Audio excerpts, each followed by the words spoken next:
Where's all those damn birds coming from? Oh, it's morning in the meadow.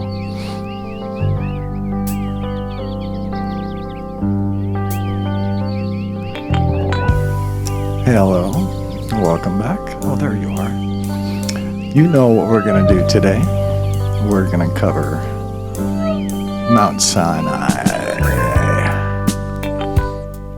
A deep dive into the events at Mount Sinai. Some of you may not even know what Mount Sinai is, so I'm going to tell you. It's a story in the Old Testament, and it happens pretty early. Remember the big exodus from Egypt? Everybody remembers that. So about 3 months after that, they were led to Mount Sinai. And the events that took place there were nothing short of amazing when you look at it with 21st century eyes. And what do I mean by that? Well, what I mean is, with those eyes, with our modern eyes, we can now see that this was a technological event. And from there, we can speculate that it was even something rather familiar. I'll show you what I mean. Let's take a quick look at this picture. Right? Now that's not Mount Sinai. But, okay. But it's a damn good picture, and it's actually quite representative of what happened there. The only difference is that the ship was in a cloud, a thick cloud. And so you can think of Independence Day.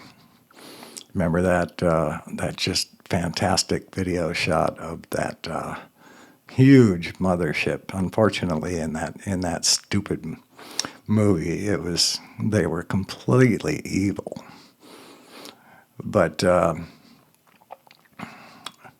But not so in, well, you be the judge.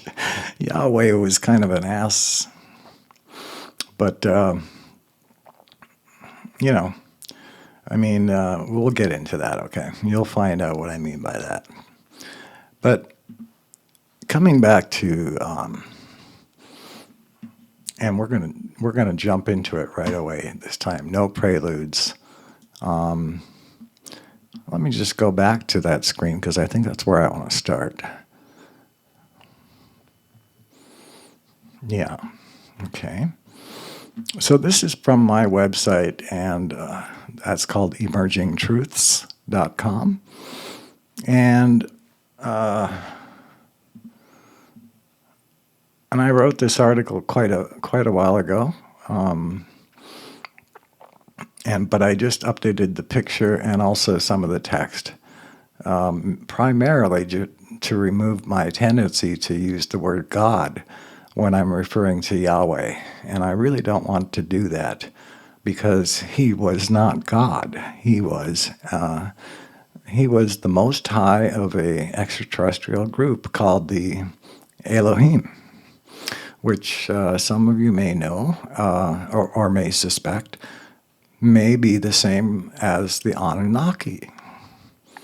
The reason I say that is because, for example, I don't know if you're aware of this, but quite a few of the stories in early Genesis, like the story of Noah, for example, Noah's flood, is in the Sumerian literature. So then you've got to start wondering, oh, okay, so it's real. But then when you look into it, you find out that the details of that story, for example, sending out the bird to look for land, and eventually this bird comes back with a twig, indicating that land was indeed found. Well, that exact same story, with that exact same detail, is in the Sumerian literature. And the Sumerians, if you don't know, they were like the very first civilization that we're aware of, and they had writing that was on clay tablets, right? You've heard of the Sumerian clay tablets.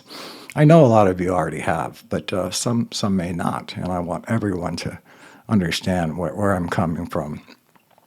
So Yahweh was the Most High of the Elohim, and he was a mysterious figure to the people of Israel because all they really knew about him was that he, through Moses, got them out of Egypt and performed some amazing miracles there, which I'm not going to be covering because that's just too big of a scope. But after those were over, these people were convinced. In fact, there was a famous, not famous, but to me, it's standout verse where once they saw what he had done with the parting of the sea, and they got over, and then the Egyptians went into the mud, and the sea came back in and crashed over them, and they all drowned. So the Israelites were like, the Lord, he is the God. And they said that twice. The Lord, he is the God. Or the Lord, he is God, something like that. So right there, they're saying that we have this Lord, and we know that we have this Lord, overlord, so to speak. We don't really know anything about him. But now they're saying that he's got to be God. He must be God. So that shows you, how little they knew about him. And that will come to bear in the story a little bit later.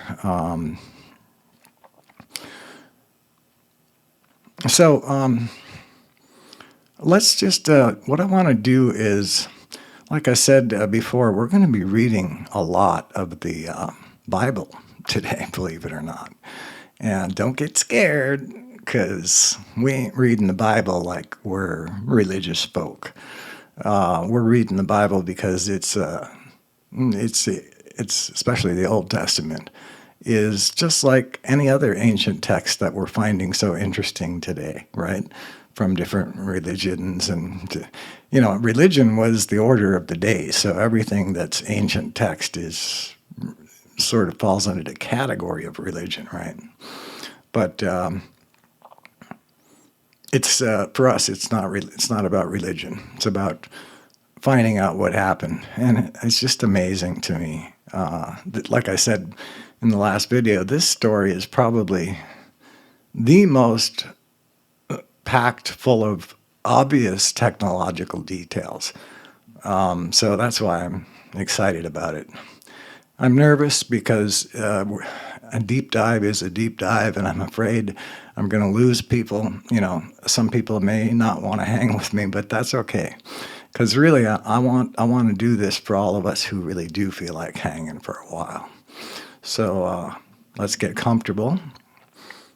I've got my coffee here, which I'm going to need. And let's go. Are you ready? Let's go. All right. So what I'm going to do is I'm going to cover the article that I wrote, which has the gist of the story. And we're going to get the gist. And it has some really nice colored quotes and stuff. So it's just visually a lot nicer than when we get to this one here. This is going to be the actual Bible. And we're going to read a lot of this, except for the boring parts. And so let's switch back here. So this will be our sort of intro to all the aspects of the story, and then we're just going to go read through the whole damn text, because that's what a deep dive should do.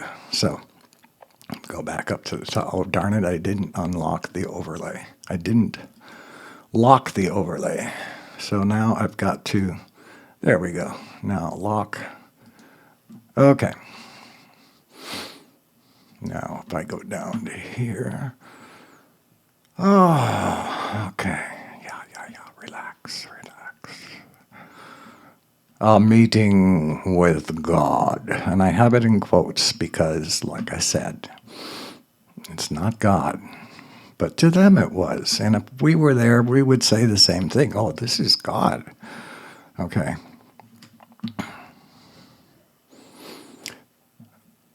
So I'm just going to go ahead and read. About 3 months after their exodus from Egypt, the Israelites were directed to prepare themselves for a meeting with God. Is my microphone too trebly? Hang on a sec.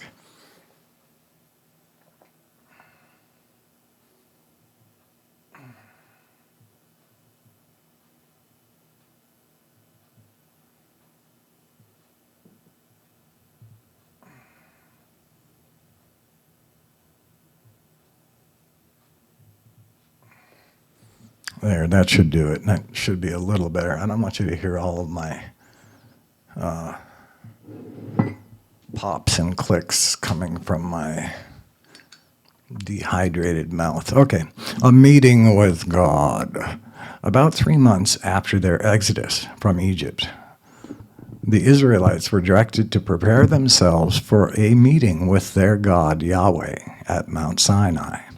The classic movie The Ten Commandments depicts this event, but with 20th century eyes. As such, it's a stale and uninspiring story. But with 21st century eyes, we can see that this story is much more on par with the movie Close Encounters of the Third Kind. We have a large mothership cloaked in a thick cloud landing on top of Mount Sinai.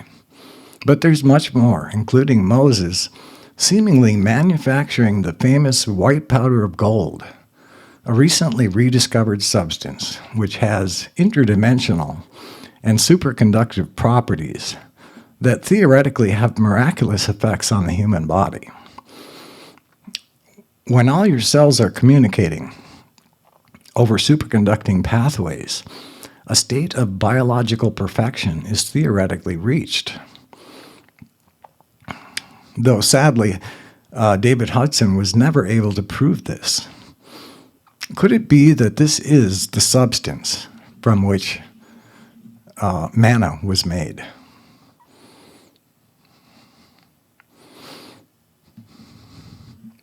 I scroll and I lose my spot. Okay, right there. Right there is where I am. Okay. Could it be that this substance this is the substance from which the manna was made? Let's take a fresh look at this fascinating story and see what we can make of it in light of what we know today. I'm tempted to tell you why I'm making this connection between Hudson and Moses and this event. There is a reason, but I don't want to jump the gun, because when you get to it, you're just not going to believe it. It's just amazing. Okay, why Mount Sinai? So here I'm going to make the point that, let's read this quote here. In the third month, this is, by the way, where we're going to start, Exodus 19. So like this deep dive starts at chapter 19. And the prior part of Exodus is all about the Exodus from Egypt and the Passover event, as they call it. But 3 months after that, they're led to Mount Sinai. Now, if you look at a map of their travels, they started right here, and they went all the way over here, and Mount Sinai is somewhere around here. I have a bigger picture of this. Let me switch to... okay, so they start here, and they do the crossing right here, I guess, the Dead Sea, Reed Sea. Come down here all the way around the what do you call that? That country, and then over here. And where the heck is Mount Sinai again? It's in here somewhere. wilderness of Sinai. So Mount Sinai is somewhere in here. And then they went, do I have a green screen key set up on here for some reason? Hang on a sec.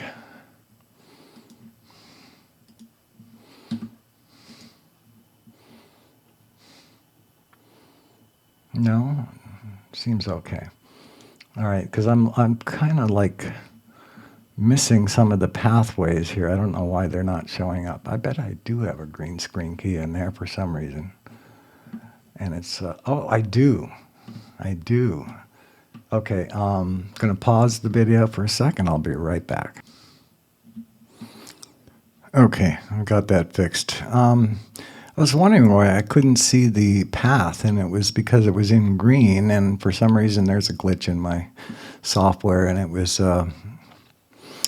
stripping all the green out. So yeah, here we go, and wilderness of Sinai, and here's Mount Sinai. So that's the point I wanted to make here is that I don't understand why they didn't just go across, I mean, maybe follow the coast and get to where they were going, which is not really shown there.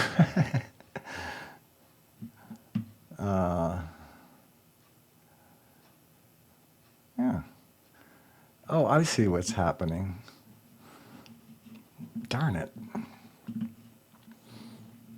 Well, anyway, their destination, as you can see, is right there. Jericho, up right there. So, and my screen isn't showing that.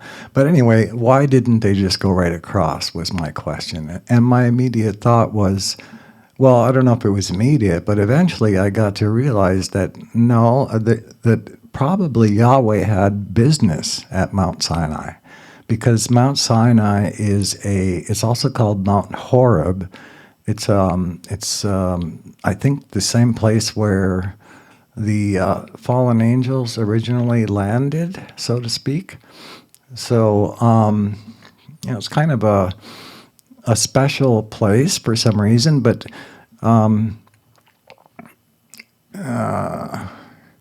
it's also kind of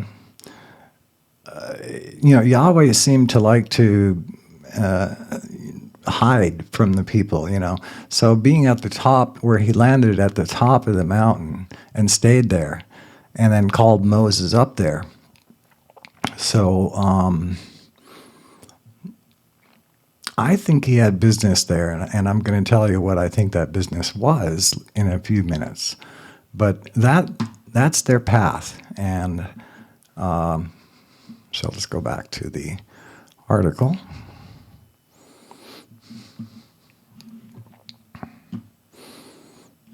Looking at a map of their journey from Egypt to Canaan, we can see that their trip to Mount Sinai was most definitely not on the way. Why then did Yahweh choose Mount Sinai as the location to meet with them? I think it's because he had other business there at Mount Sinai to refine the white powder of gold from the volcanic ore of Mount Sinai in order to make the manna, which he was feeding them. And by the way, the manna never showed up until after this incident. The text of the story makes it clear that Yahweh wanted the people to see something truly impressive, so as to make them believe in him, and especially believe in Moses. The description of his landing on Mount Sinai was indeed impressive, as we'll see.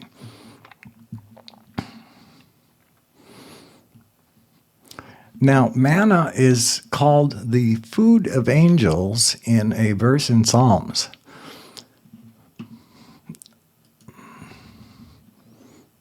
Right there.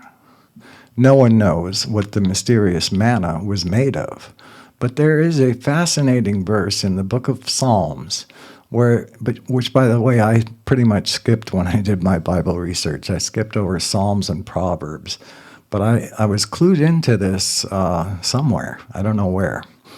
And it's a very powerful connecting dot,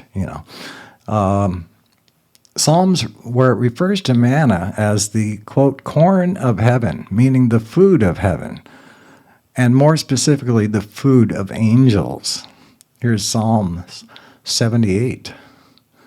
Therefore the Lord heard this and was wroth. So a fire was kindled against Jacob, and anger also came up against Israel, because they believed not in God and trusted not in his salvation, though he had commanded the clouds from above and opened the doors of heaven and had rained down manna upon them to eat, and had given them of the corn of heaven. Man did eat angels' food. He sent them meat to the full. Now, manna was not meat, but I guess meat is a general term, okay? And if indeed manna is the food of angels, there may well have been angels on board the ship who also partook of the manna. All right, now back to our story. Exodus 19. For they were departed from Rephidim, and were come to the desert of Sinai, and had pitched in the wilderness. And there Israel camped before the mount. And Moses went up unto God, and the Lord called him. It's funny how they used the word God here and then the Lord here. It's very, very interesting.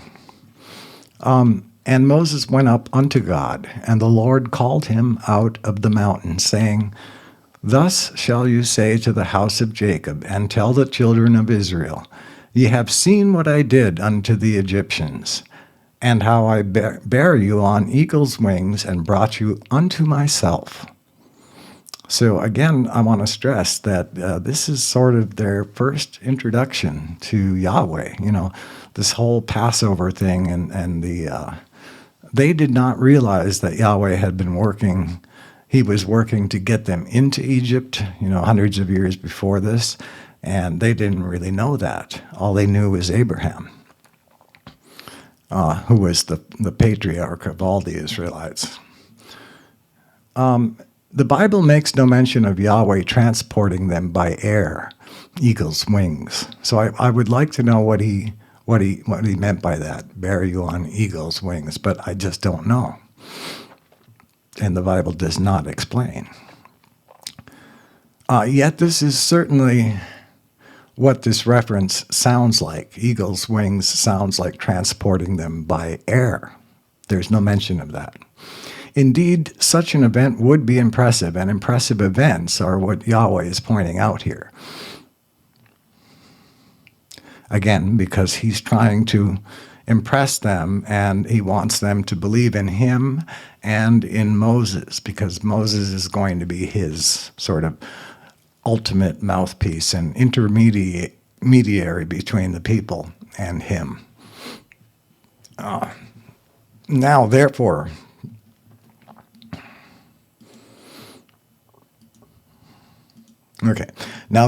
if you will obey my voice indeed, and keep my covenant, then ye shall be a peculiar treasure unto me, and above all people, for all the earth is mine, and ye shall be unto me a kingdom of priests and an holy nation. Here we see about the only explanation for the question that everyone wants to know. Why did Yahweh choose one people to foster and not the whole world? A kingdom of priests implies that the Israelites were intended to bring the rest of the world to Yahweh. So he wanted to make them, that entire race of Jews, Israelites, priests, a kingdom, a nation of priests. And they would then draw all men to Yahweh somehow.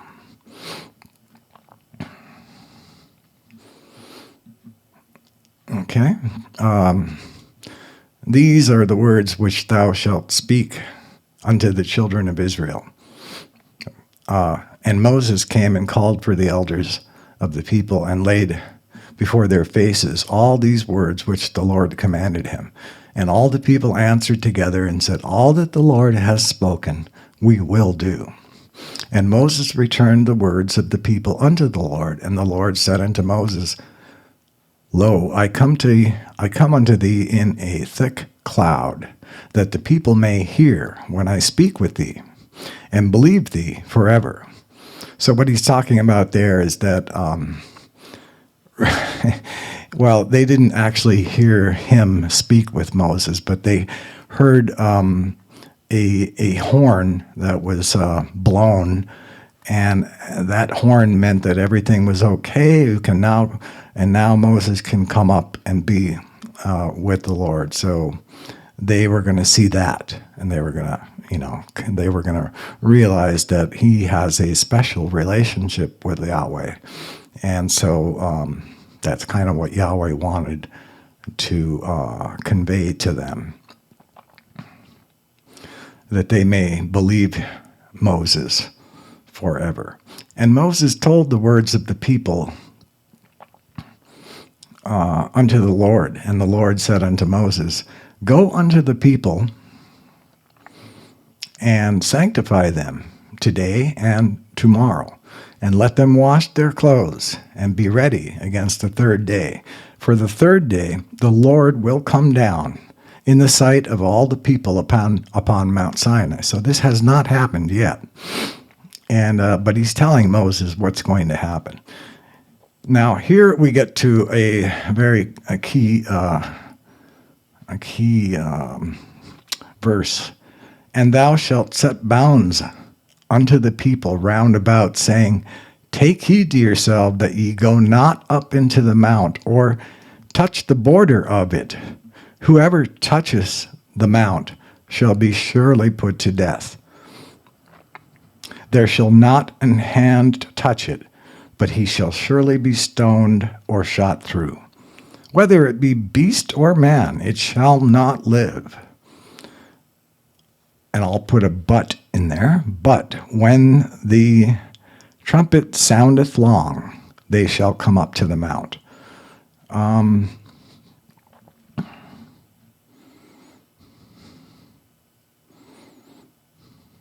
Yeah, so it's not mentioned here, but it is going to be mentioned in a minute. That he's not talking about just don't get close to the mountain. He's saying later, he'll explain this, that he wants a fence built around the lower part of the mountain, and no one shall cross that fence. So that's what he's talking about. Now, why is this important? Well, let's go on reading. What this sounds like to me is that there's going to be a radiation-like hazard during the time when the ship is landing on the mountain. Yahweh commands that any man or beast, by the way, which is in that danger zone at that time, must be killed. But not as a punishment. Otherwise, beasts wouldn't even be mentioned, because you can't punish a beast, But rather perhaps to prevent the spreading of a contamination, such as radiation poisoning.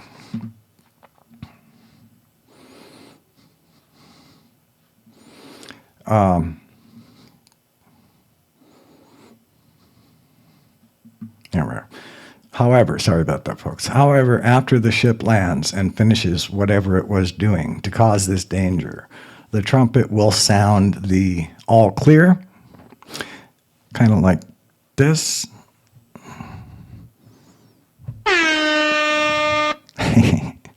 Except it wasn't an air horn.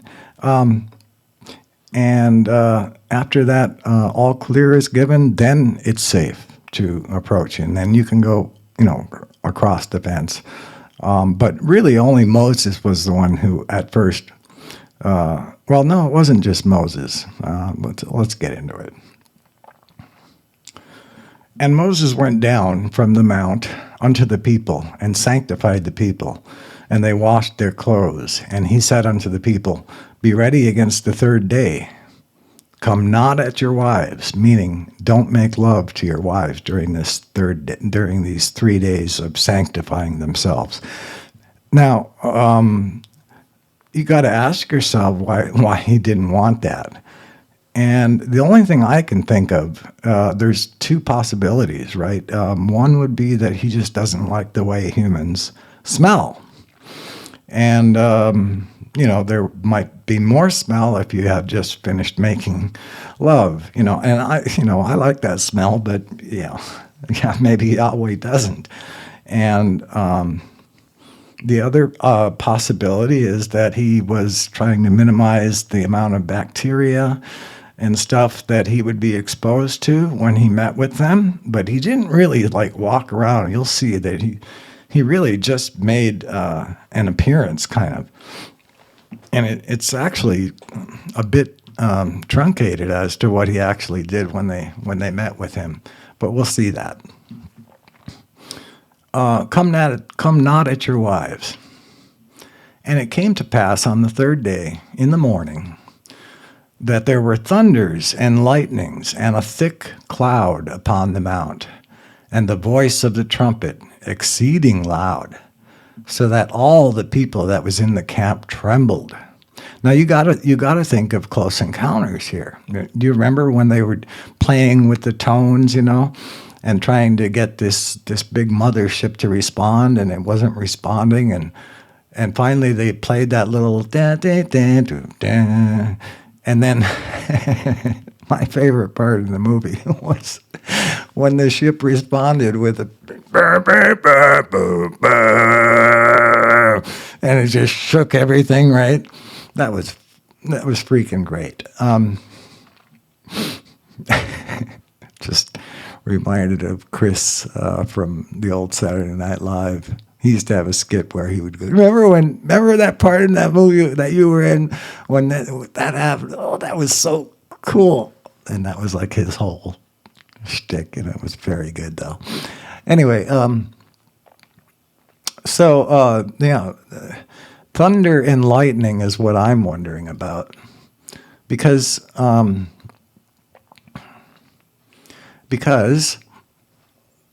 we today know that some of these very large triangles, for example, they're completely silent, and they are anti-gravity, and they don't make thunder and lightning. They don't make any loud sounds, and they don't quake the ground. And so, I'm taking all of this again to theorize that he wasn't just landing there. He was actually mining in a rather quick fashion, mining a bunch of volcanic ore. Because it'll say here in a minute. Right, let's get right to it.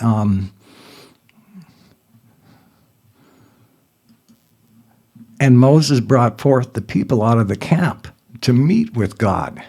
And they stood at the nether part of the mount. That means lower. And people say that I'm patronizing. That means I talk down to people. That's one of my favorite jokes. You'll get it if you think about it.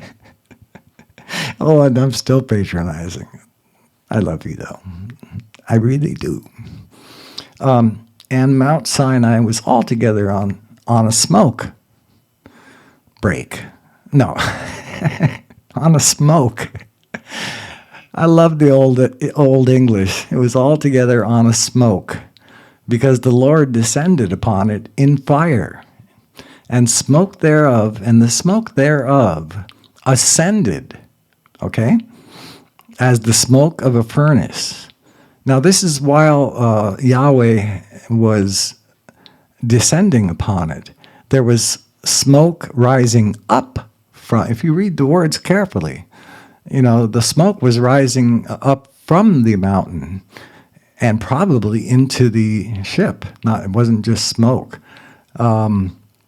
because the Lord descended upon it in fire, and the smoke thereof ascended as the smoke of a furnace, and the whole mount quaked greatly. Okay, again, you might surmise that because they're using anti-gravity, that it just caused the mount to quake. But I don't think so, because we don't see that in our modern UFO sightings. We don't hear about quaking. It just doesn't happen. And I don't think there's any real need for it to happen. But Yahweh was doing something differently here. And they didn't, of course, have any clue about it. They just saw all of this, and it was very, very impressive. Which makes me think that, the reason Yahweh wanted them to come to Mount Sinai was partly for them to see him do this, because it was very impressive, and they had never seen him or any, the only thing they had seen from him was the pillar of cloud and fire, which was clearly just a beam of light, sort of. During the day it looked cloudy, and during the night it looked like fire. But fire is the biblical word for light. It wasn't like on fire. So you have to recognize that. It's a truth, believe me. I've gone through the entire Bible, and they use the word fire usually to describe anything that's glowing. We'll talk about that a little bit more too in this video. And the whole mount quaked greatly. And when the voice of the trumpet sounded long, like I said, come on up! And when the voice of the trumpet sounded long and waxed louder and louder, that must have been very interesting. Moses spake, and God answered him by a voice. Okay, so it's wrong. They did hear his voice answer Moses. And this is something Yahweh wanted to do, to establish for the people that Moses had a special relationship with Yahweh. And the Lord came down upon Mount Sinai, on the top of the mount, on the top. He never came down to the ground or like on the side of the mountain or anything. He landed on the top of the mount. And the Lord called Moses up to the top of the mount, and Moses went up. Okay. While Moses has gone up, let's pause here and ask a few questions. Why did the landing of Yahweh's ship cause all this fire? And why did the whole mountain quake? Some people might assume this was done purely for its theatrical effect, to impress the people. Others might speculate that these were the unavoidable effects of the ship's engine as it landed on the mountain.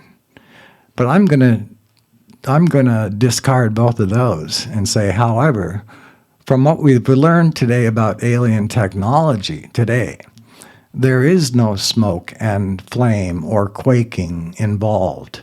The ships are silent. So I've come to believe that this quaking and smoke and flames were the result of a mining operation to get at the volcanic ore inside Mount Sinai and to refine the white powder of gold from the ore and use it as one of the ingredients to make the manna. At this point, what I'm suggesting probably sounds implausible, but there is more later in this story which helps me make this theory a little more plausible. Hint, it has to do with what Moses did with the golden calf, and that is a major clue. But we're getting ahead of ourselves. All right, so Yahweh makes his appearance. I'm skipping over some of the details of the giving of the laws, which are all very interesting, but I cannot, the Ten Commandments, but I cannot skip this fascinating part about Yahweh making an appearance before a select group of Israelites, the elders, actually. So Exodus 24, then went up Moses and Aaron and Nadab and Abihu and 70 of the elders of Israel. And they saw the God of Israel. And there was under his feet, as it were, a paved work of a sapphire stone. So something very beautiful and clear and, beautiful like a gemstone under his feet. So I don't know what that's all about. He was standing on something that looked like a paved sapphire stone, flat. And as it were, the body of heaven in his clearness. And upon the nobles of the children of Israel, he laid not his hand. Also, they saw God and did eat and drink. So what do they mean by he laid not his hand? What they mean is that they were under the impression that if anyone had seen God, he would die. Because they were told that no one is allowed to see God. I don't know, the allowed is never used, but Yahweh says, no one may see me and live. No idea why that is the case. No idea. I mean, we could speculate that he wasn't human. But then again, his sons, the other Elohim, like the Watchers and all, they looked human. So, I got to figure Yahweh looked human, but maybe not.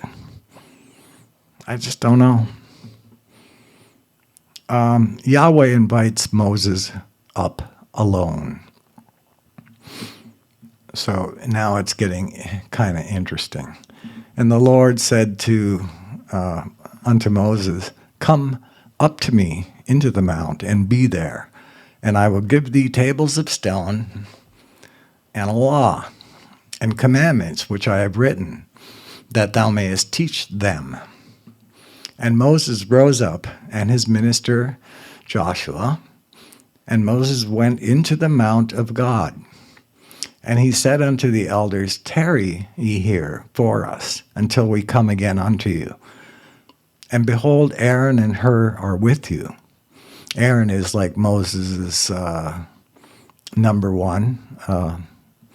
And if any man have any matters to do, let him come unto them. I can't remember if Aaron was supposedly the brother of Moses. Anyway, and Moses, I don't think so. And Moses went up into the mount, and a cloud covered the mount. And the glory of the Lord abode upon Mount Sinai, and the cloud covered it 6 days. And the 7th day he called unto Moses out of the midst of the cloud. Okay, now, and let me just finish this up. And the sight of the glory of the Lord was like devouring fire on the top of the mount in the eyes of the children of Israel. So they were able to see the top of the mount from where they were. They did not go up with Moses, but they were able to see that on the top of the mount, there was something like a devouring fire. And but it was even brighter, than a fire. Now, what they're really seeing here is the same thing as the burning bush. Do you remember that when Moses was first contacted by Yahweh, he was told to take his shoes off, that he was standing on holy ground, and that he looked where the voice was coming from, and he saw a bush that seemed to be like being devoured by fire because it was so bright. But of course, this was just some kind of light. It occurs a lot in the Transfiguration event and other cases where the light just lights everything up and is very bright. But it's not fire. And so Moses was a little bit, when he first saw that, he was like, he wrote down that even though it looked like a devouring fire, the bush wasn't getting consumed by the fire. Well, of course, because it was just a light. That explains that, but Moses didn't know any of this. He was just describing, in terms that he understood that it was glowing. And the same thing here. And by the way, they call it the glory of the Lord because it's very confusing because to the first reader, because what they're talking about here is not Yahweh himself, but this cloud which had been covering the top of the mount, and Moses was actually called into that cloud, but the interesting thing here is that he was called up 6 days ahead of time. Okay, so what happened was Yahweh called him up, and Moses got into this midst of the cloud, got into the cloud, and then he had to tarry there for 6 days. Now the question I would ask is, well, why didn't he meet with him immediately? Why did he wait 6 days? And I have an answer for you, but it's speculation, but I think it fits very well here. And that is that this was an acclimation period. So I feel like I'm putting forth theories without a lot of backing yet, like I'm getting ahead of myself, but I'll just say that I feel pretty good about this one. And let me just briefly give you a side story that kind of helped me understand this, that there was a guy named Alec Newell, and he wrote a book called Coevolution. Just a fascinating story of him being taken to another planet, but he was driving in his car when he got abducted, and he doesn't remember. It's like the car and everything got abducted, and suddenly he felt like he was without a body. And it took some number of hours, like 24 hours, before he could actually begin to see things in this. It was just all white. But eventually, he was able to see, and he was able to move around. And then he met the people that had abducted him. And I think it was explained to him later that this was an acclimation period, where his vibrational level was being shifted up to theirs, and that was so that they could interact with him. And they then gave him a suit to put on, protective suit, and I think everything felt normal for him at that point. He had a body again, and everything was fine. And so that story made me think about this, because I'm pretty sure that if the Lord had no reason to make him wait, then he would not have called him up until he was ready for him. All right? But he actually called him up 6 days early and had him wait there in the cloud. And then after 6 days, finally, out of the middle of this glowing cloud, which they called the glory of the Lord, out of the middle of that cloud here, the midst is the Bible's word for the middle, he called unto Moses out of the midst of the cloud, and the sight of the glory of the Lord was like devouring fire on the top of the mountain in the eyes of the children of Israel. And Moses went into the midst of the cloud and gat him up into the mount, and Moses was in the mount 40 days and 40 nights.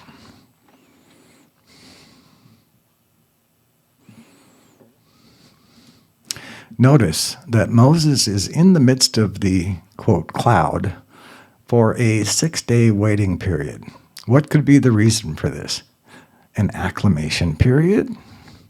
In his book, Co-Evolution, contactee Alec Newald reports that when he was transported out of his car, he found himself in a foggy, read cloudy realm where he could see only white for 24 hours.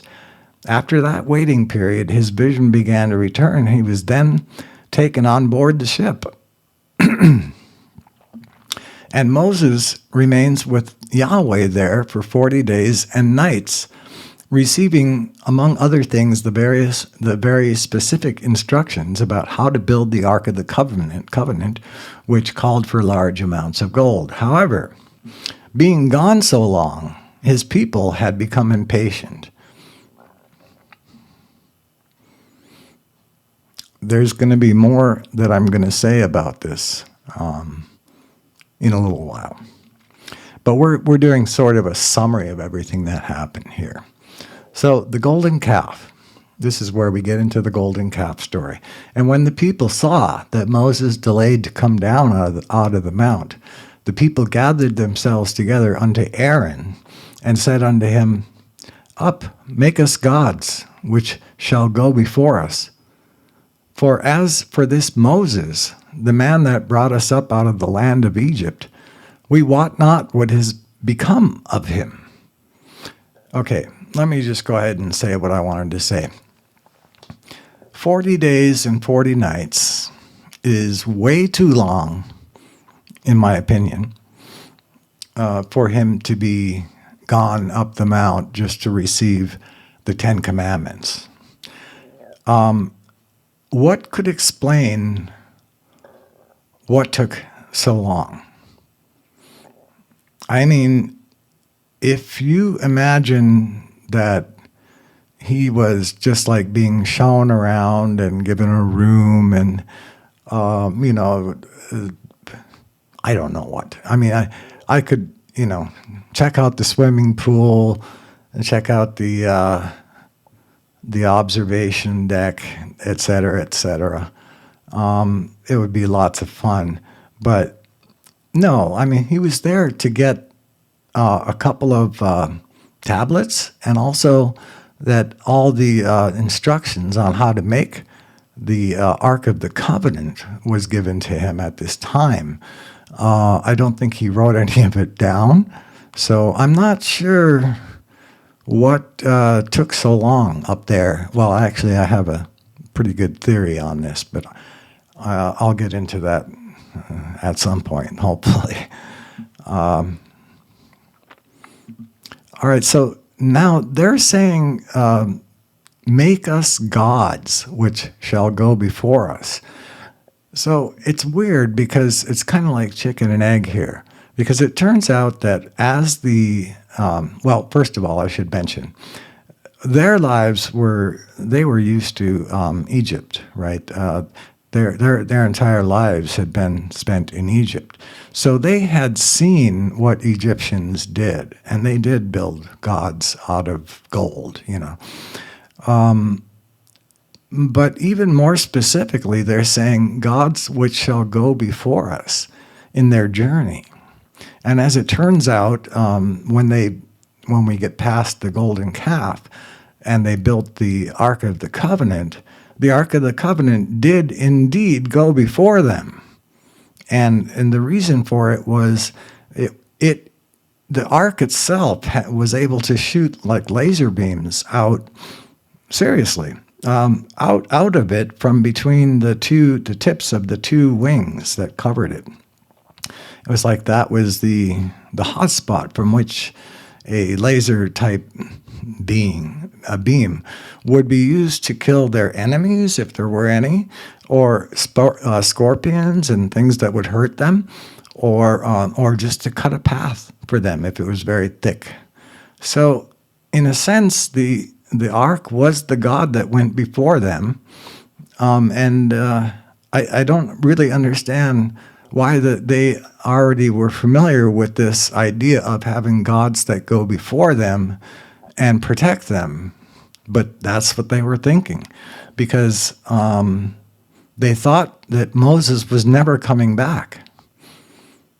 And all right, so so let's. I'm going to explain why I think he was gone so long, but I'm not going to get there just yet. But from where did the gold come for this golden calf? That's another question you got to ask yourself. But there's a very easy answer for this. To answer this, recall the story of the Exodus where Yahweh instructs them, just before they were about to secretly leave, and Yahweh was about to kill all the firstborn of man and beast in Egypt. He instructed them to borrow as much gold and silver as they could from their Egyptian neighbors just prior to the Exodus. Here's a verse that explains that. Yahweh speaking. Speak now in the ears of the people, and let every man borrow of his neighbor, and every woman of her neighbor, jewels of silver and jewels of gold.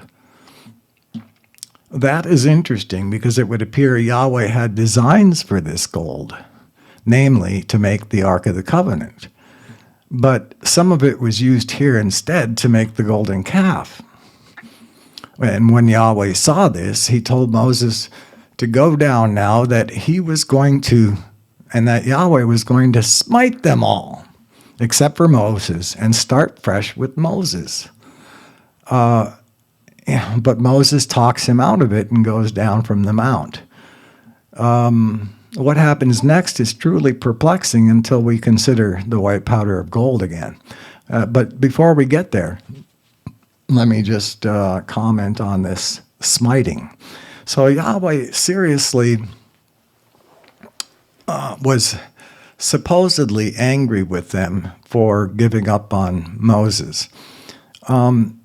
This seems really short-sighted to me.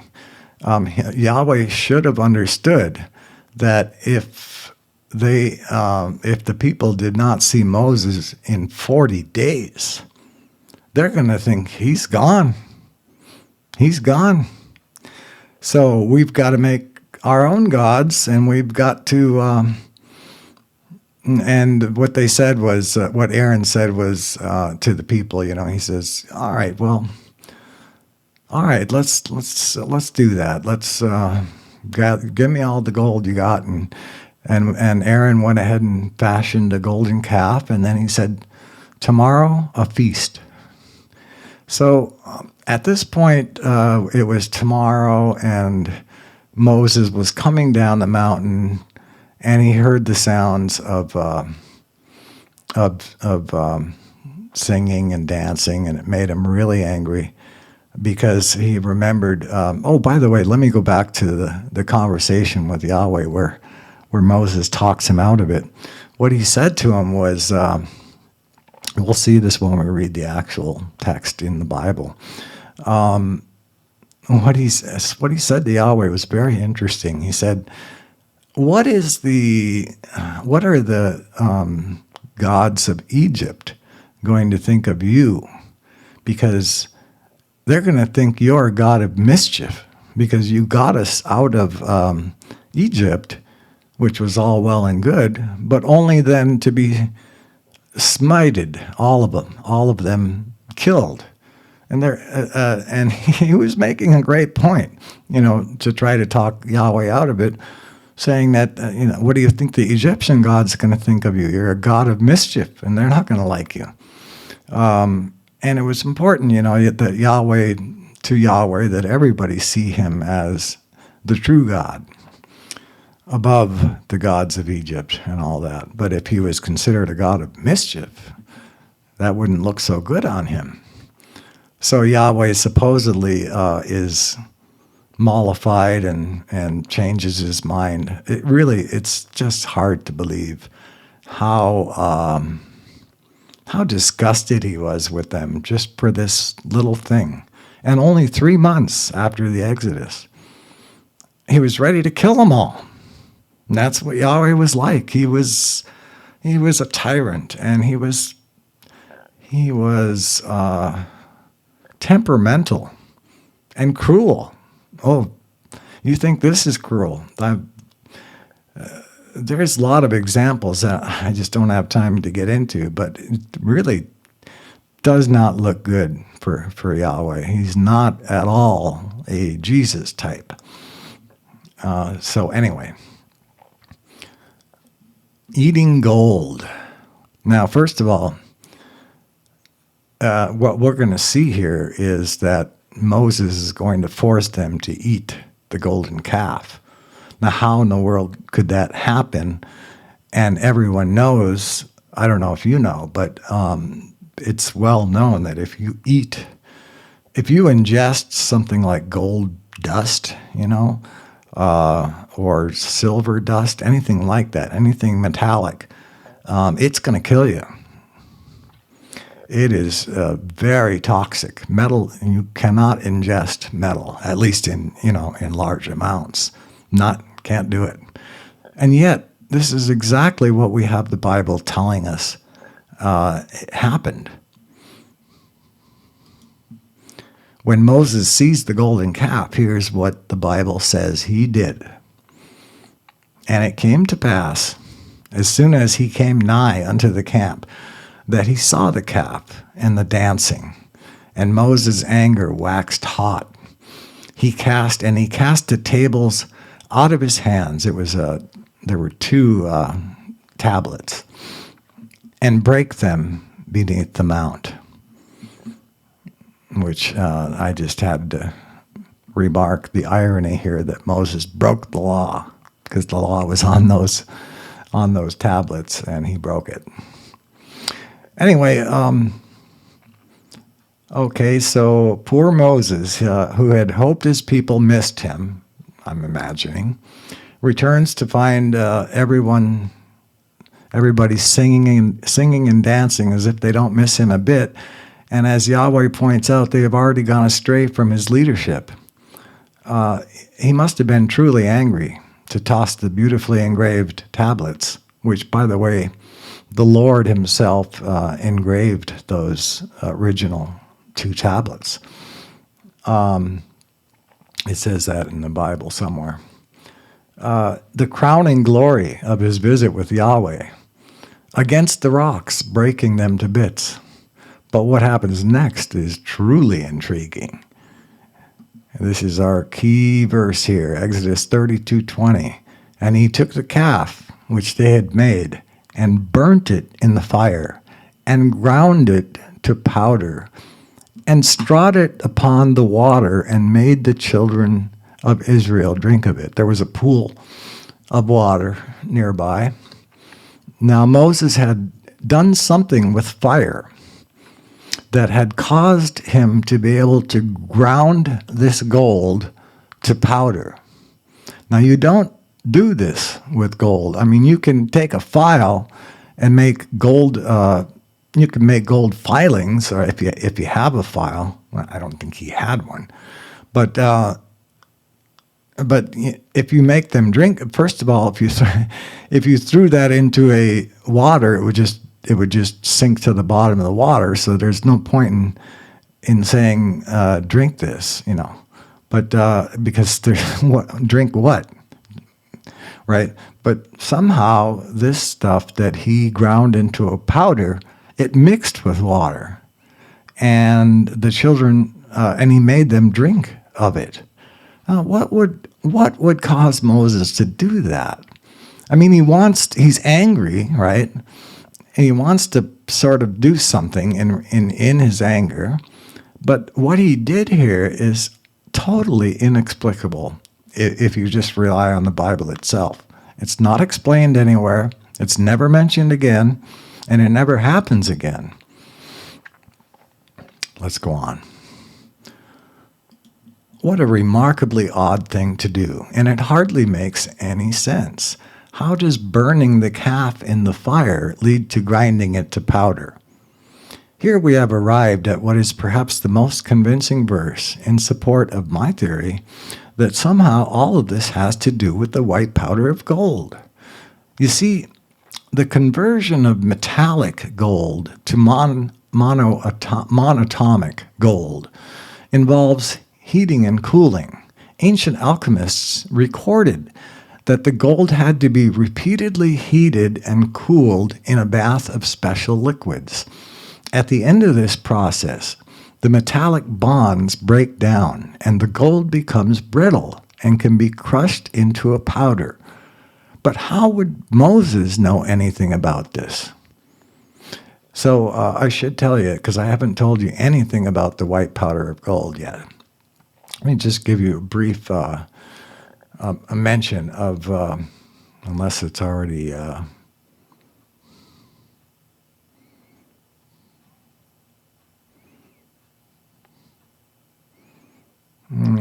it's not really covered here. So let me give you a quick mention of David Hudson and the white powder of gold. So David Hudson, this happened about 30 years ago, I would say. He was a pretty well-to-do farmer in Arizona, and they had a very large farm, and family farm. And a lot of the ground in Arizona was what they called, I forget the name of it, but it was not suitable for growing. He had big patches of land that were, there was like a very hard, crusty soil that felt like rock almost, and it would not produce if you tried to grow anything like even in the soil underneath. That hard crust was no good either. I guess that crust prevented growing stuff. So he knew about a way that you could use sulfuric acid to dissolve this stuff and make the land suitable for growing. And he also found that there was a place that was selling sulfuric acid for cheap. So he actually purchased a bunch of it and poured it on the ground, trying to fix the ground. And I don't remember exactly the sequence now, but it was something about he wanted to see, after he was done with this process, he wanted to see what was in the soil, and he took it to he was actually hoping that there was maybe some gold in there, because he had heard that there was a way to leach gold out of soil. I'm really botching this, but if you listen to him, it all makes sense. And there's a long video, which I'm going to link in the description of this video, that you can go watch, like a 3-hour presentation from 2011. And I think the guy is still alive, but he hasn't really been heard from since. But he kind of recapped the whole story of what happened. And to make things short, he took this to an analyst, someone who could analyze what he had. He took a sample to them, and he decided that spectroscopy burning was the best way to figure out what was in there. And he eventually found out that if he heated the material long enough, all of a sudden he was getting gold and silver and all the platinum group elements, rhodium, iridium, and they were all in there. But the guy he was with, the scientist he was with, said, "This doesn't make any sense. There's no gold in here." But they were seeing it. And it turns out that what they found out was that it was gold that was in a monatomic state. And this means that the gold that was in there was kind of like ionized. And what happens with gold in monatomic state is that it no longer has these metallic properties. And it's gold. If you burn it in the spectroscopy thing, which he was doing, it will tell you that it's gold. In fact, he saw every single element at the right temperature corresponding to that element, the melting temperature of that element or vaporizing temperature, they all ticked off right where they should, which was very impressive to the scientists he was with. But it didn't make any sense. Like, what is this stuff? And so they were able to purify this stuff down to get rid of a lot of the other elements, and that were like, no, don't care elements. And what he thought he had was mostly the platinum group elements left. And he would put these samples out to dry in the sun, and all of a sudden he heard a sound, and he looked, and these things were exploding in light, not like an explosion of TNT, but an explosion of just super bright light, and gone, just vaporized in the sun. So now he was very intrigued, and this was the start of his journey. But he ended up investigating this material with scientists, and they discovered that at some point in the heating process, the weight would become like zero and even disappear and then as the temperature either got higher or maybe it was cooling, I don't remember which direction, it would come back into view. So then they were trying to figure out, what is going on here? Is this stuff even really there when we're not seeing it? Or so they put something into the experiment to figure out whether it was really there while they weren't seeing it. And it turns out it was not there, but then it would come back. So they felt that it was going into another dimension. And this is when Hudson started putting things together and realized that this was what they called the philosopher's stone of old age, alchemy. This was something that was reported from ancient texts to have miraculous effects on the human body if you were to ingest it. Because what would theoretically happen is that you would become, your cells would be like communicating with each other on superconducting pathways rather than because monatomic gold is also a room temperature superconductor, which is something that scientists have never found a room temperature superconductor yet, but monatomic gold is one. And it's the first one. You've heard of how they, in order to get superconductivity today, what they have to do is reduce the temperature down to about absolute zero or close to it. And then it just suddenly takes on this this property of superconduction. And what is superconduction? Well, it's a means of conducting electricity which is absolutely 100% efficient, meaning that none of it is dissipated in, like heat or lost in any way. So all the electricity can go from point A to point B. I don't know if it's like instantaneously, probably not, but at the speed of light, and absolutely the speed of light, and not anything less, because it's a superconductor.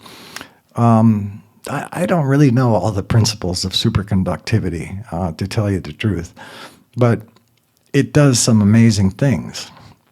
And so the idea is that if your cells are communicating now on superconducting pathways instead of just normal electrical conductance, that this enables your cells to communicate perfectly, and also enables your body to like completely restore and fix anything that's wrong in the body, and also perhaps even enable you to be weightless, like walking on water, right?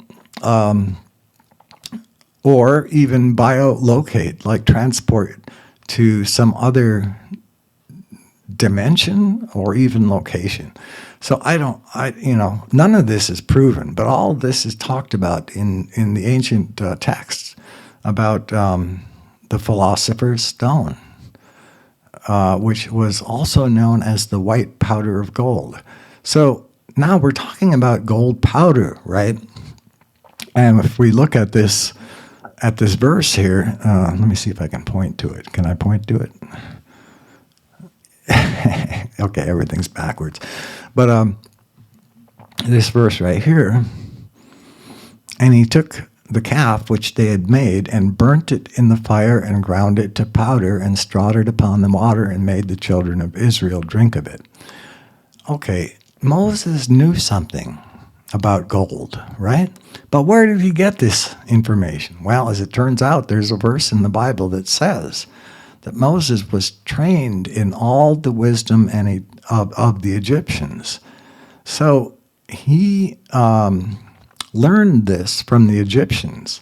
And in fact, now we have to mention that the Egyptians probably knew how to make this stuff. Lawrence Gardner reported on this, that there was a whole truckload of this stuff found somewhere in Egypt, and I don't know what happened to it, but it was reported on as being a very mysterious powder that shouldn't have been there. And it was later considered to be the white powder of gold. And the Egyptians supposedly gave this to the pharaohs in order to help them be sort of godlike.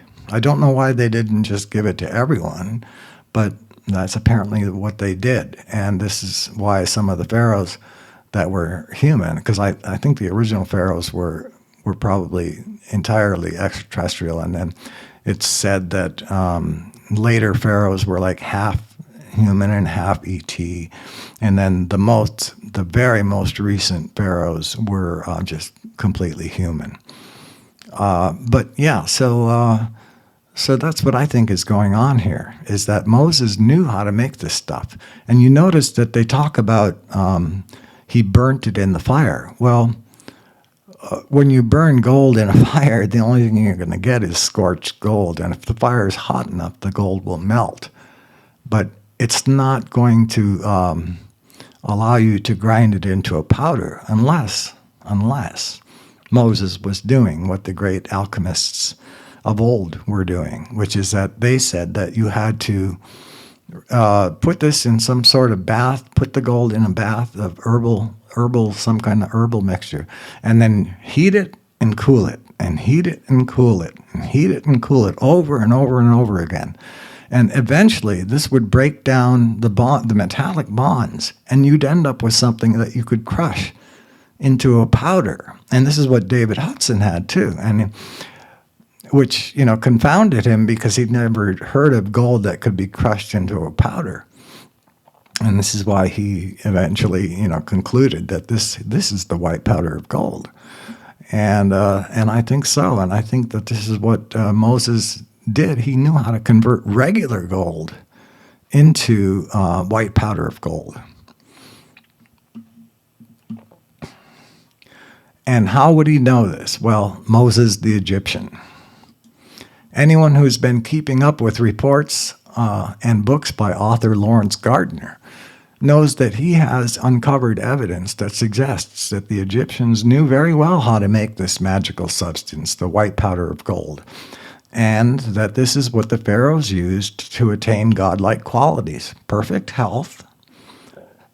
And again, this is due to the cell communication. Perfect health, telepathy, and by the way, long-lived life, like 1,000 years, biotranslocation, and weightlessness. All of this presumably due to the superconductive quality and probably the interdimensional quality as well of the white powder of gold, which when ingested is thought to possibly transform the human body into a superconductor, such that intercell communication, sorry for the repeats, is done over superconducting paths. None of this is yet proven, however. For some unknown reason, no major research group, public or private, has shown any interest in David's substance, So it is left to a small group of researchers who are still exploring the substance. And by the way, okay, let me just finish. The results of this research can be found at this site here, Barry Carter's Ormus site. So if you go to my article, the Mount Sinai event on emergingtruths.com, you'll get this link. And maybe if I'm remembering, I will put it in the description. But getting back to Moses, here's a quote that reveals just how much Moses knew about Egyptian science. And this comes from the book of Acts, which I don't usually use. I only look at the 4 Gospels in the New Testament because I just don't trust the opinions of Paul and the others after Jesus died. But this is a very good revealing quote from the book of Acts, which is the very first book after the 4 Gospels. And Moses was learned in all the wisdom of the Egyptians, and was mighty in words and in deeds. Okay? So that explains why he knew how to do this. If indeed Moses knew how to make white powder of gold from metallic gold, this explains how the gold could have been mixed with water and drunk. Remember, because it becomes a powder, and it would appear that while it may have been viewed as some sort of odd punishment, Moses may have hoped that it would heal them of their stubborn ways and perhaps place them into telepathic contact with Yahweh like he was. Whether that worked or not is not clear from the rest of the story. But keep in mind that Yahweh's plan for these people was indeed to make of them the priests of the world. Okay. Now, Moses goes back up the mount. After this incident with the gold, Moses goes back up the mountain again and stays for another 40 days with Yahweh. Another 40 days.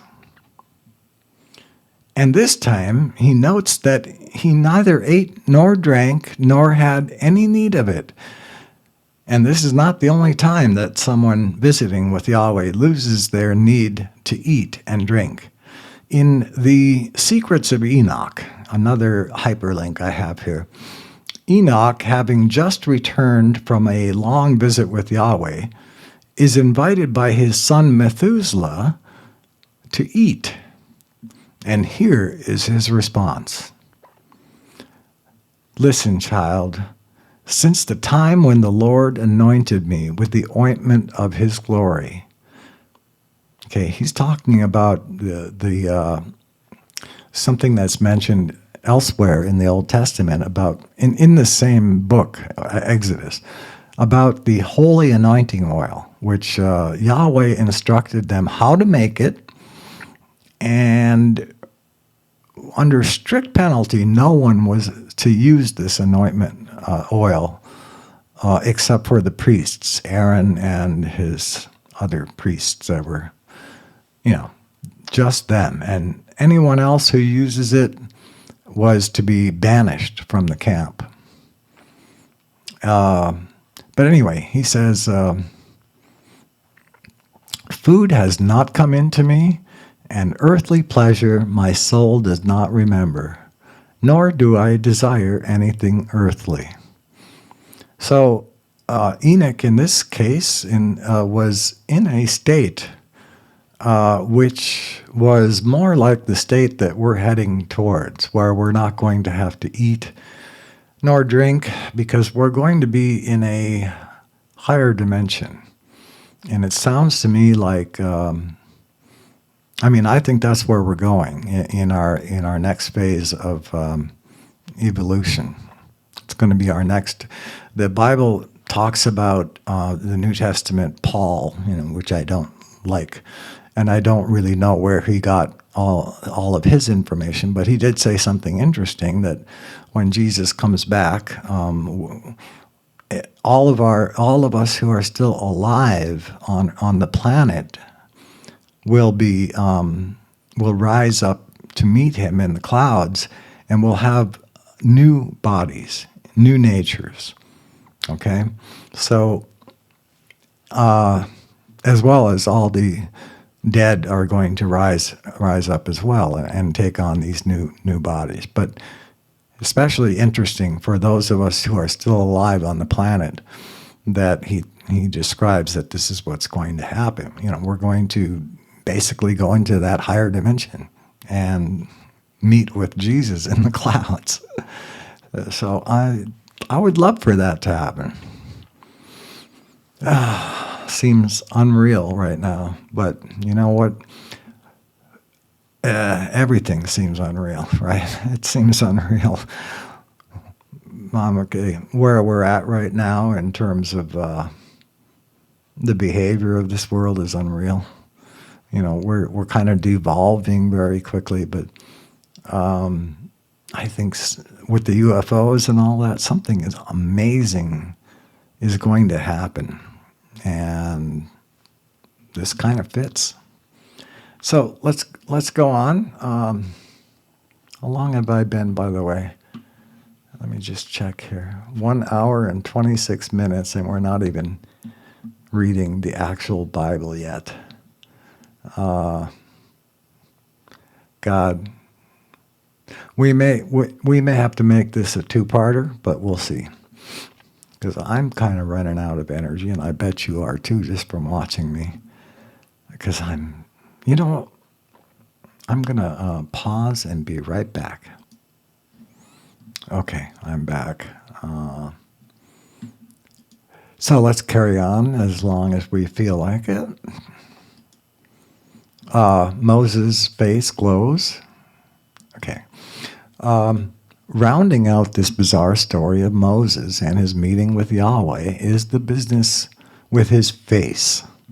Upon his return down from his second visit with Yahweh, Moses' face was now literally glowing light.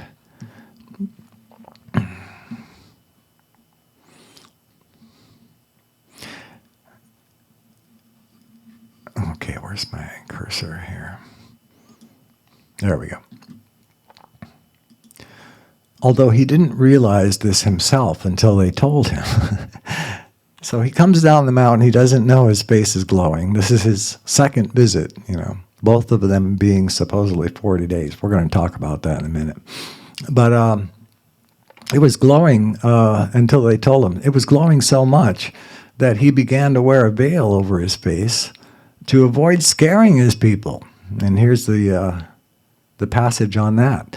And the Lord said unto Moses, Write thou these words, for after the tenor of these words I have made a covenant with thee and with Israel.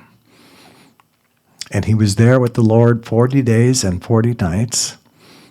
Now you notice that this time the Lord is having him write the words, the Ten Commandments. But in the original visit, the Lord himself did the writing. So I don't know. I doubt if it was engraved this time, because Moses he was just going to write on the tablets. The Lord told him what to write.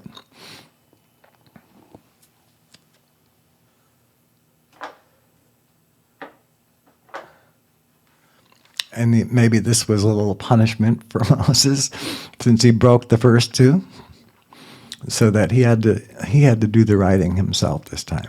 And he was there with the Lord 40 days and 40 nights. He did neither eat bread nor drink water for 40 days and 40 nights. And he wrote upon the tables the words of the covenant, the 10 Commandments. And it came to pass when Moses came down from Mount Sinai with the 2 tables of testimony in Moses' hands, when he came down from the mount, that Moses wist not that the skin of his face shone while he talked with him. And when Aaron and all the children of Israel saw Moses, behold, the skin of his face shone, and they were afraid to come nigh him. And Moses called unto them, and Aaron and all the rulers of the congregation returned unto him. And Moses talked with them, and afterward all the children of Israel came nigh. And he gave them in commandment all that the Lord had spoken with him in Mount Sinai. Until Moses had done speaking with them, he put a veil on his face. So, in other words, when he called the children of Israel to come nigh, he put a veil on his face and then gave them commandment, just so that they wouldn't be afraid to listen to him. And until he had done speaking with them, he put a veil on his face. But when Moses went in before the Lord to speak with him, he took the veil off until he came out, and then he put it back on again. Now they're talking about, they're not talking about the mountain here. They're talking about the tent of the tabernacle, of this was the tent where the Ark of the Covenant was kept once it was built.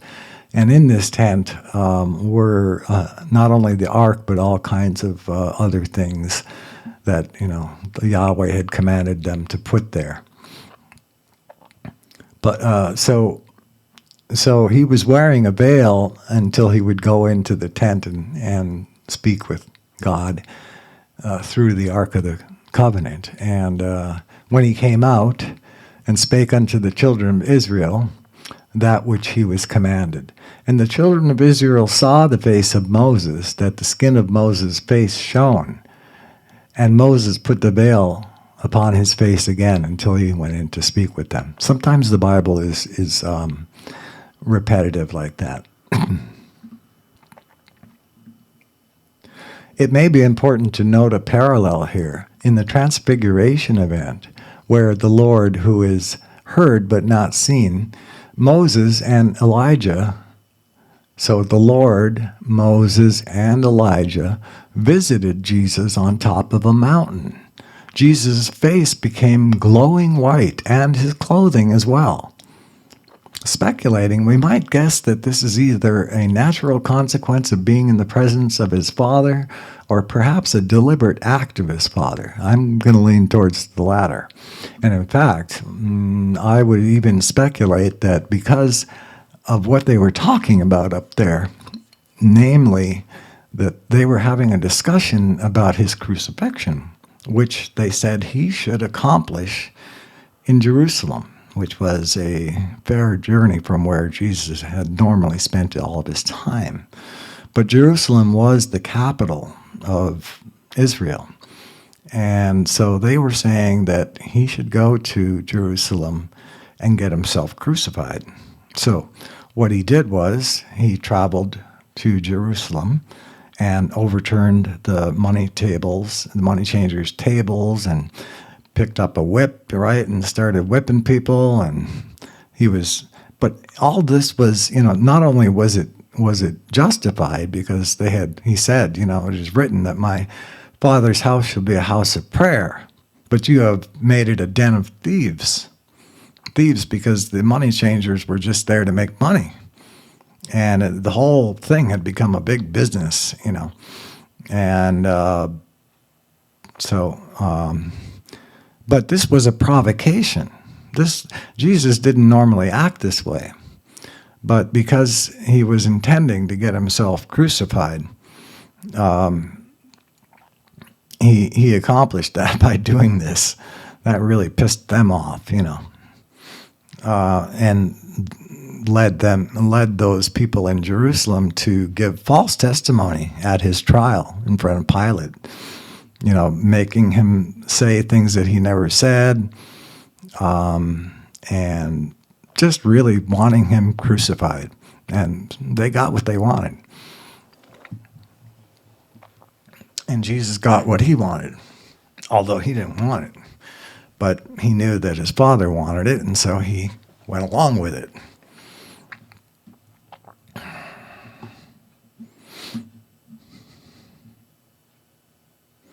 Okay, and this is where my article sort of ends, and it really is, just a summary of what happened, and so much more to this story. I've had to skip a lot of the richly detailed account of man meeting with God in order to portray the highlights I found most interesting. There are dozens of other fascinating clues of technology, and I encourage you to read for yourself this amazing story and see what you can make of it. These ancient events reveal highly advanced technology beyond anything we know of today. As such, the Old Testament springs to life as a book about our future and not an irrelevant, dusty old, unbelievable story, which is what my view of it was when I first picked up the Old Testament as a child. I tried to read some of it, and I think I got past the story of Adam and Eve, and very quickly just lost interest in it after that, because it was just, the old English, and I was young, and I just didn't think any of this had anything to do with anything. So it wasn't until I was an adult that I came back to it with the ancient alien theory in mind and reread it, and then I was just blown away because it was speaking to me in a way that I had never expected. And it became a story about high technology, extraterrestrials, a mothership cloaked in a cloud, and even possibly the white powder of gold being used to make the manna, which I think was a component of the manna. Nobody knows what the manna really was, but we can tell you one thing, that it never appeared until after this trip at Mount Sinai. That's when the manna started coming. So I'm going to tell you again that I think what Yahweh was doing there was mining the volcanic ore. And by the way, David Hudson's soil was volcanic ore. And that's the connection there. I didn't do a very good job of bringing that up at first, but that's what was going on. That's the truth. That volcanic ore is where you're going to find this monatomic gold. And so I think Yahweh was mining it. And I think that he didn't need to have regular gold. He could get it right out of the ore itself. But we have. But David said that there's a way to convert regular gold to monatomic state, and that was, as I described to you, using the alchemical recipe of heating and cooling and over again.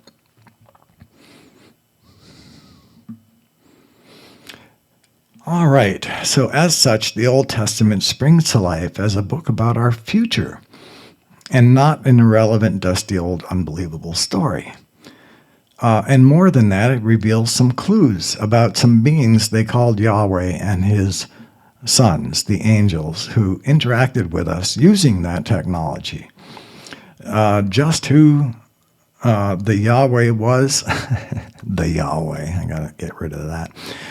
Just who Yahweh was is truly a mystery, but my research has led me to believe that he was not the father of Jesus. He was not God. Some of his behavior here and later is absolutely appalling, fascist, cruel, and even sloppy. In stark contrast, the mysterious father of Jesus, whomever that may be, and his son, Jesus, demonstrated a completely different benevolent stance towards men. And this reminds me of, it says the difference is night and day. And this reminds me of, let's see.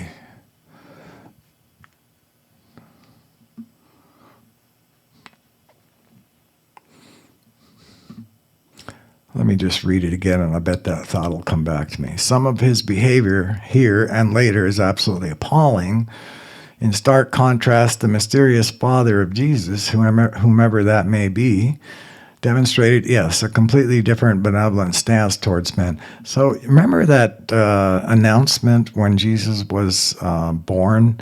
The shepherds in the field saw a vision of angels and light, lighting up the at night, lighting up the pasture like it was daytime. And boy, that we all know that sounds very familiar. We've heard reports, right, of nighttime encounters with UFOs where they'll light up everything, and it just looks like daylight. So it's just amazing. But in that event where they announced that Jesus was being born to the shepherds, they were announcing to the shepherds, they said something like, "Fear not, for behold, we bring you tidings of great joy, which shall be to all men. Peace, goodwill towards men." And so you see that it sounds like it's an announcement that the old Yahweh type of fascistic control over his people has come to an end, and all that viciousness about stoning people if they pick up a stick because that's considered work on the Sabbath. There was laws that people should be stoned if they do that, stoned to death. Really, just crappy laws that make no sense to us today, just other than fascistic behavior. I don't know if that was Yahweh's law or if Moses made that up, thinking that he was making up laws for Yahweh or what, but that was the law. And Yahweh didn't stop it, so he's complicit. It must have been from him, otherwise he would have stopped something like that. But no, he was a tyrant throughout his entire. In fact, after this event here, he never really showed up again. He spoke through the prophets, and that was it. And then after that Old Testament story comes to an end, and then there's a couple hundred years in the Bible. By the way, just so you enjoy this, the very last verse of the Old Testament is from Yahweh, and it says, "Behold, I send my messenger before my face," meaning I'll send my messenger before I come.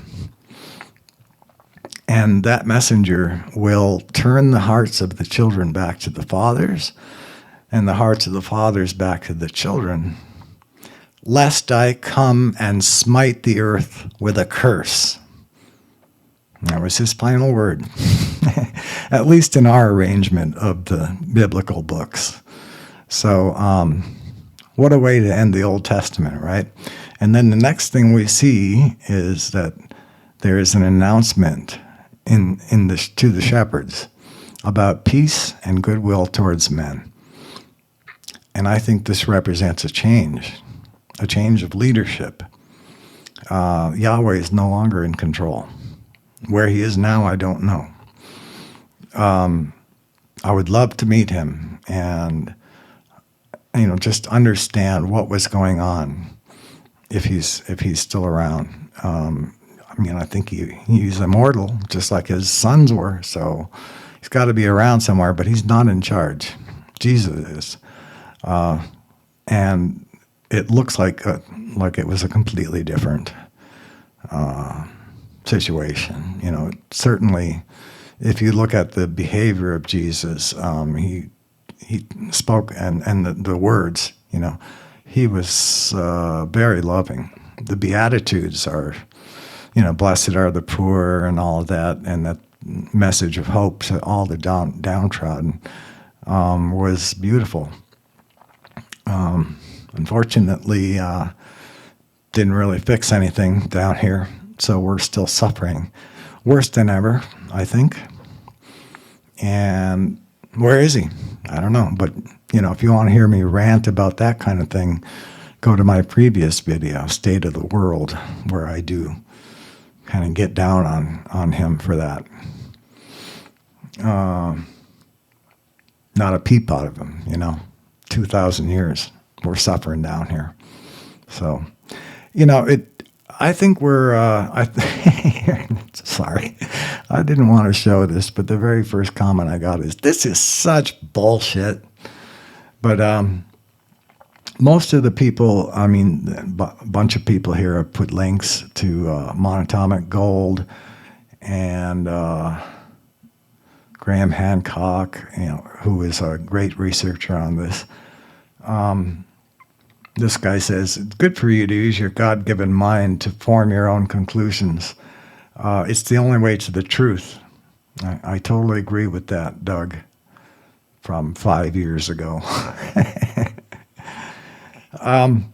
Anyway, let's make this a two-parter, folks, because I know you're dying to get out, and I am too. So what we'll do in the second part is we'll just keep all of this in mind, and we'll go to the Bible itself and read this whole thing. And I've got the good parts highlighted, and that will conclude our deep dive. So this was part 1. Thanks for hanging in there with me, if you did. I sure hope you did. I'm a little nervous about this, because it is... so if you did stay to the end, please let me know in the comments. And if you have suggestions on how to make this better for you, let me know, because I'm new at this, and I enjoy it because I get to sit here and talk to you and share with you my theories, but I don't know if you're enjoying it, and I really want you to, because I'm very convinced of my theories here, and I want you to get a sense of that, and maybe you'll be convinced too. So with that, we'll cue the music.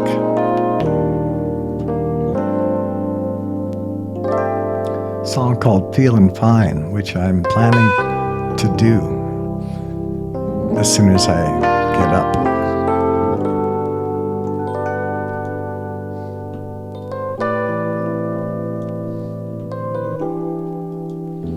This has been Larry Garnt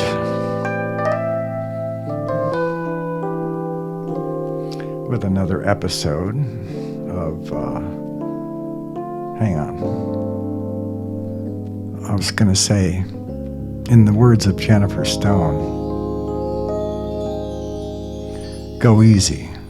And if you can't go easy, go as easy as you can.